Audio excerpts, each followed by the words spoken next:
At the during the last election, I made the election broadcast for my party, SLPP. And my promise to the electorate was that if they followed my government, I would lead them to independence within the lifetime of this House.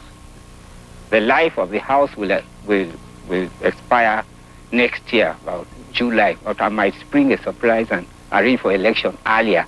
All I would want to do is return to electorate. I've done the duty which I've promised you. This is what I said. Now, let us go now to the electorate, and you'll decide what form of government you want. Nationally renowned for his role as the architect of Sierra Leone's independence, Sir Milton Margai was born on December 7, 1895 at Gibangbatoke in the Moyamba district, just a year before the hinterland of the territory was formally declared a British protectorate.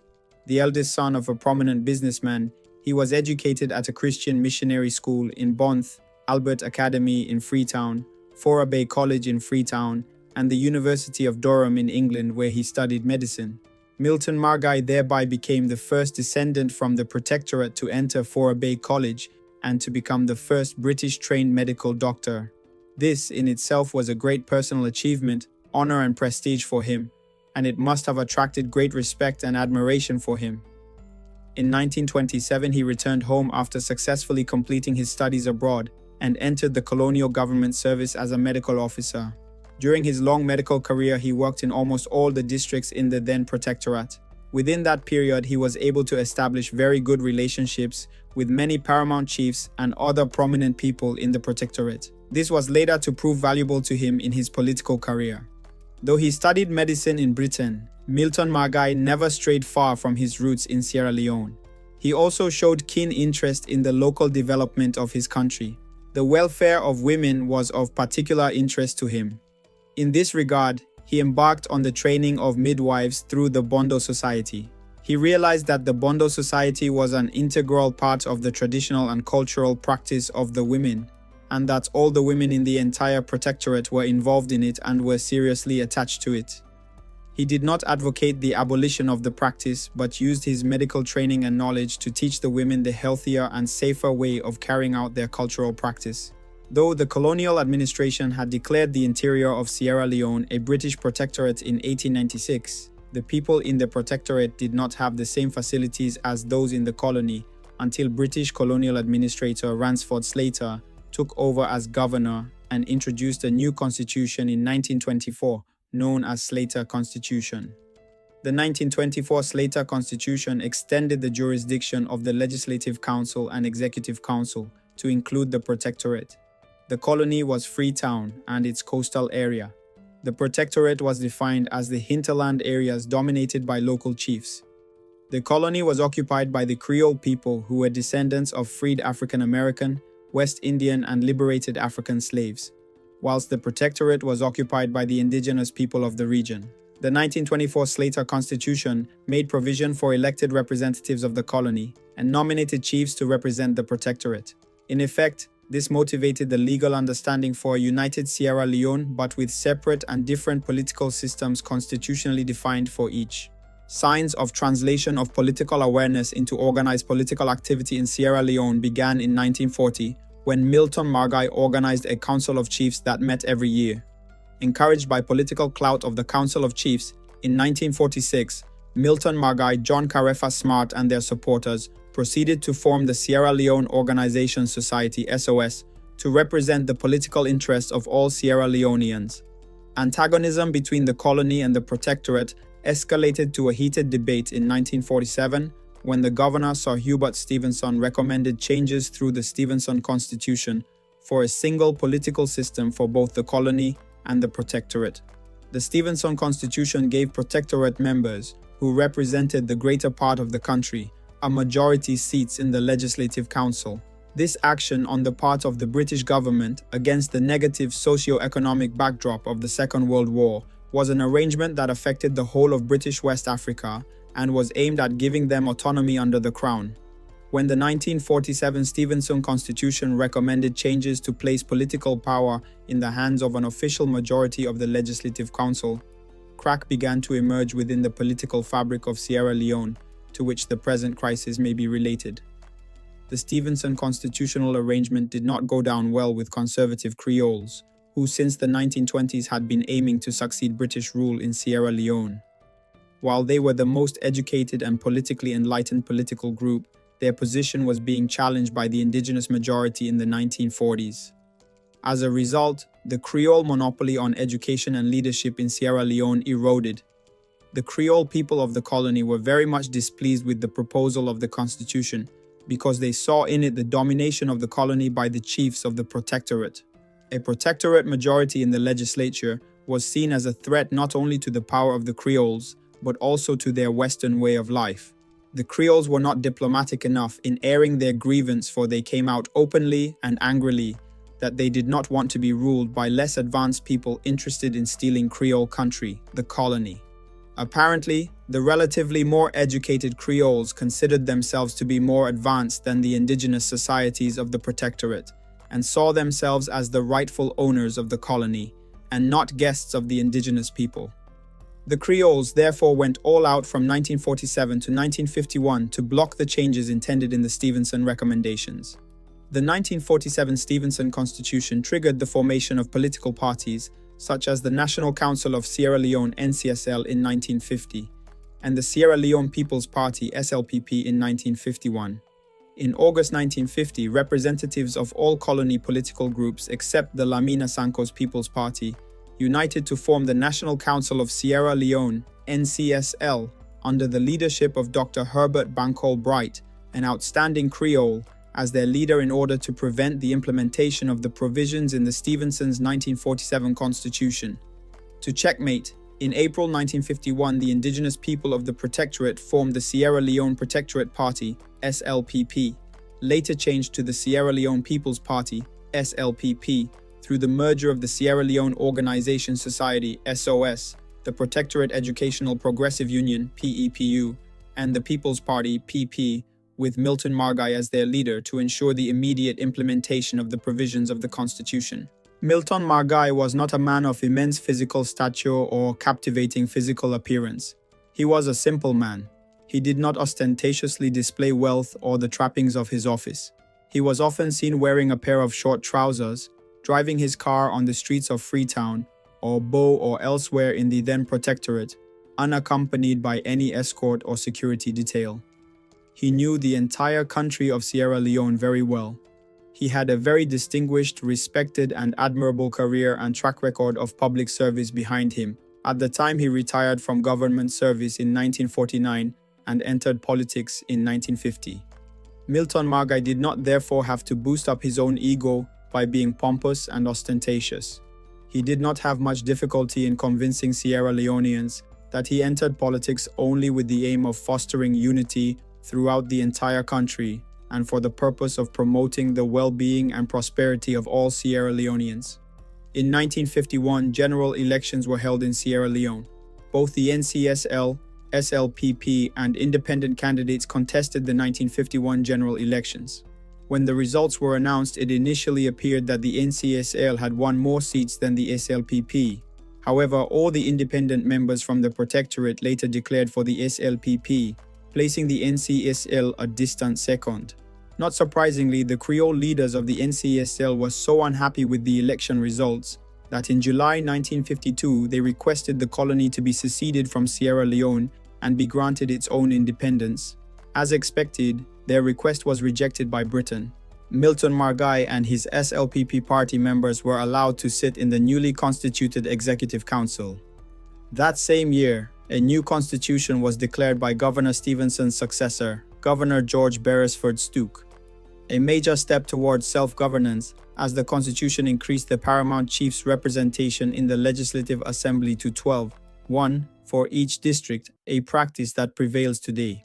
The 1951 constitution allowed for the retention of British colonial institutions, such as the governorship and the civil service. This meant that the country was still governed by British officials and was not fully independent. However, the Constitution provided a framework for decolonization.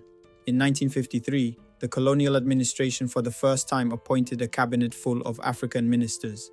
Milton Margai served as Minister of Health, Agriculture and Forestry in the British colonial administration. In 1954, he was made Chief Minister.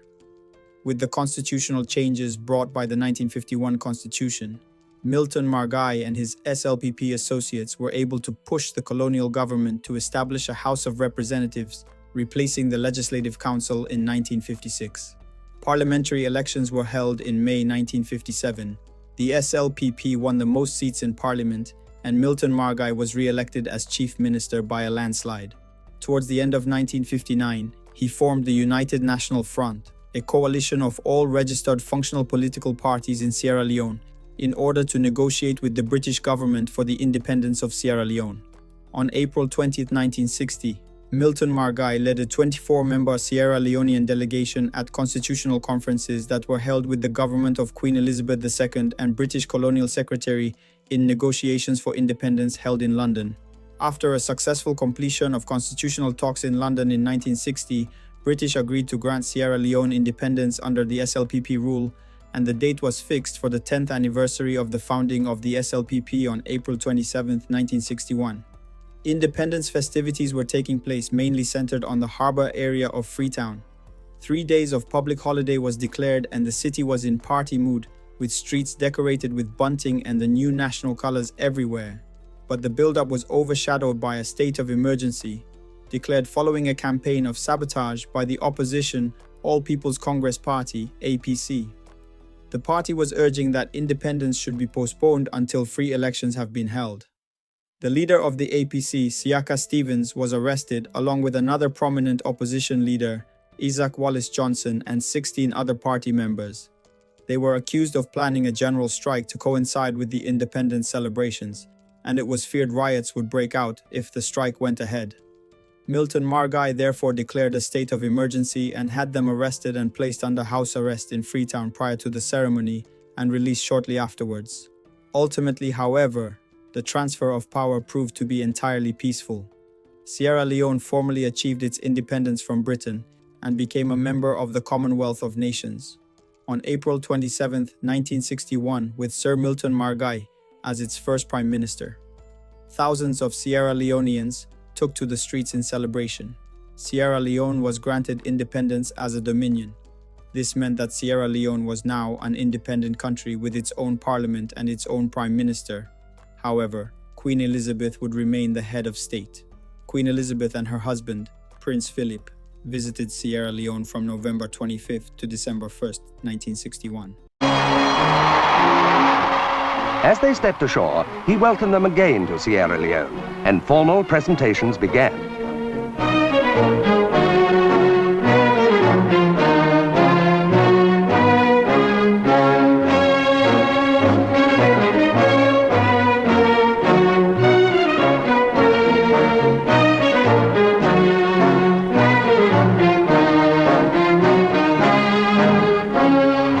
Then, with her personal ensign as Queen of Sierra Leone flying for the first time from her car, Her Majesty, with the Duke of Edinburgh, drove through the clamorous streets of the capital to Fort Thornton, the Governor-General's residence, where she was to stay during her visit.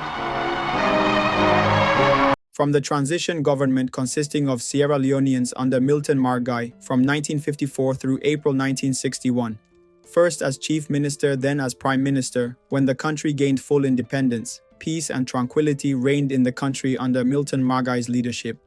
Security and the economy were reasonably stable. There was not any haste to replace senior British administrators in the civil service, the police force, the judiciary branch, or the military with Sierra Leoneans. Consequently, there were no subtle actions designed to discourage these British administrators and force them to retire. Many top British colonial civil servants remained after independence and served happily under Sierra Leonean ministers. Milton Margai's policies may best be described as make haste slowly, and his cabinet might best be described as balanced. He appointed ministers based on his assessment of their abilities for the posts and, at the same time, focused on creating national balance. In May 1962, Sierra Leone held its first general election as an independent nation, and Milton Margai was re-elected as Prime Minister. As Prime Minister, Milton Margai had great respect for traditional authority. This was not surprising, having regard to the fact that he hailed from a ruling house, and perhaps because he had learned the secret of the success of the colonial administrators who made good use of the traditional authority in the administration of the Protectorate. He attached great importance to age, maturity, and experience. He had been knighted by the Queen of England in 1959. Milton Margai's astute leadership made Sierra Leone achieve independence in a relatively peaceful manner as compared to the situation that obtained in other British colonial territories seeking independence at about the same time. With his age, his experience and knowledge of the country, Milton Margai's thoughts were grave, deeper and fewer. He had earned for himself the trust and the confidence of the people, and when he spoke about what the country needed to do to prosper, they listened to him and cooperated with him. He was not arrogant or boastful in his speech even to those who were less endowed with the knowledge, education, or experience as he had. He was realistic and practical, and very cautious in taking decisions. He was not an ebullient or great public speaker. He did not inspire people by his voice, and he was even accused of dozing off at meetings, especially at international conferences. Milton Margai was not an immense advocate for mass participation in politics. He believed in the rights of every man and woman, including the ordinary man or woman, but he did not believe in the wisdom of the ordinary man and woman. He saw it as his own duty to promote and defend their rights. That was why his party, the Sierra Leone People's Party, SLPP, under him worked mainly through paramount chiefs, opinion leaders, and other experienced and mature persons, and was regarded as an elitist party. He preferred having consultations and listening patiently to different views on any matter.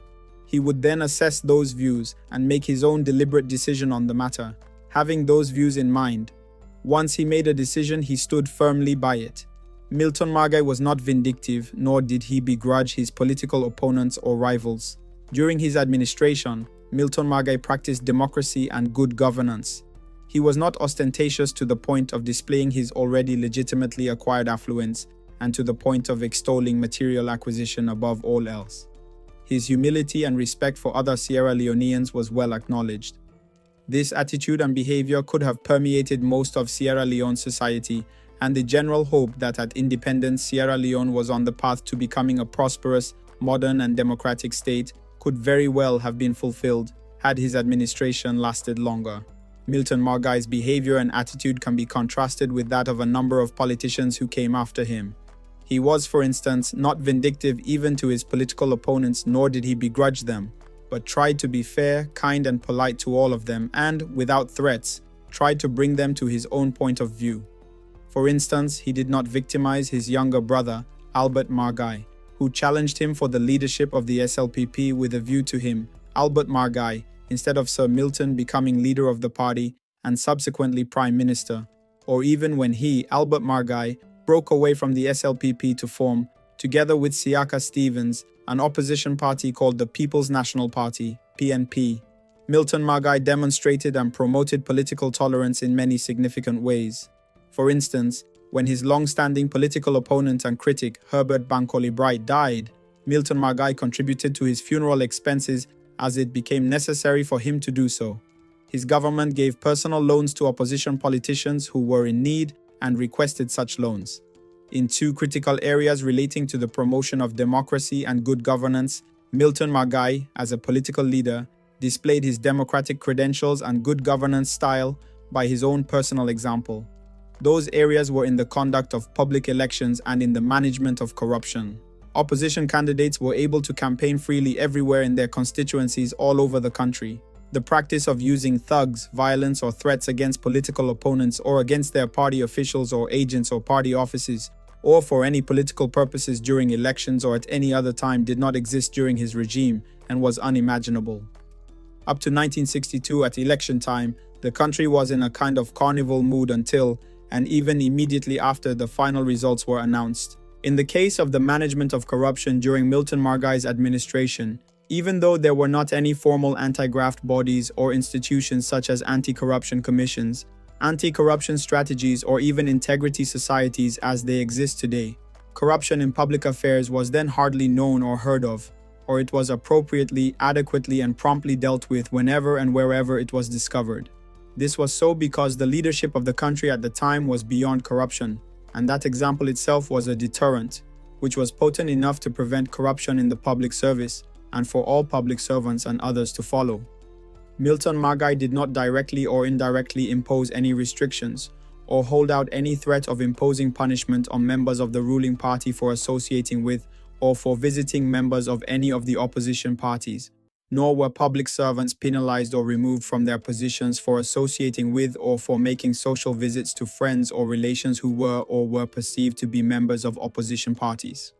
Milton Margai set himself the example by associating with his political opponents, thereby demonstrating that disagreement in politics or on political issues should not amount to dislike or hatred among Sierra Leoneans, nor should it destroy friendly relationships. In 1962, Siaka Stevens, by then leader of the opposition, was part of the Sierra Leone delegation to the United Nations General Assembly meeting in New York. Siaka Stevens was then a strong opponent of Milton Margai, and through his organization, the Election Before Independence Movement, EBIM, the precursor of the All People's Congress, APC, he had vehemently opposed the granting of independence until after the general elections of 1962. Milton Margai blazed a trail in the area of democratic and good state governance in independent Sierra Leone. The hope then was that the political leaders coming after him would become living examples of his style of state governance, and that they would demonstrate to all the same examples of personal integrity, honesty, and probity in public affairs, which the whole nation would have emulated and which would have become part of the national culture. Milton Margai was universally renowned even to his political adversaries for his integrity and probity, and as a man beyond reproach. He was not acquisitive, and he was never accused of acquiring wealth illegally either for or by himself or through his cronies, proxies, family members, or friends or persons associated with him. That practice started to be in vogue only after his death. It fully blew out into the endemic corruption which has long earned notoriety for Sierra Leone after Milton Margai's regime. Milton Margai was well known, highly respected by the people of the Protectorate and by even his opponents in the colony, as well as by the paramount chiefs with whom he had interacted over the years. The political party SLPP, which he headed, was formed in 1951 in collaboration with paramount chiefs and with the northern paramount chief, Bai Faramatas II, of Cambia district as deputy leader of the party. Sierra Leone was then relatively prosperous and peaceful during the tenure of office of Milton Margai. He was not known for nepotism or for encouraging it. Democracy was thriving as it was bound to happen, as Milton Margai himself had a democratic personality. Sierra Leone was then said to have made a good start at independence. There was therefore real hope that things would continue to be better and the country would become prosperous and remain peaceful. Milton Margai assumed an iconic position in Sierra Leone's political history. His dream was to see all ethnic groups, men and women, grow with equal rights and opportunities and with tolerance to one another. His style of governance was towards this end. Sierra Leoneans would have been living in prosperity and enjoying peace if the country's successive leaders had followed the inspiration and example Milton Margai left behind. But he appears to have been betrayed, and more than half a century after independence, the country still does not enjoy sustainable peace and prosperity and is still rated the poorest country on earth.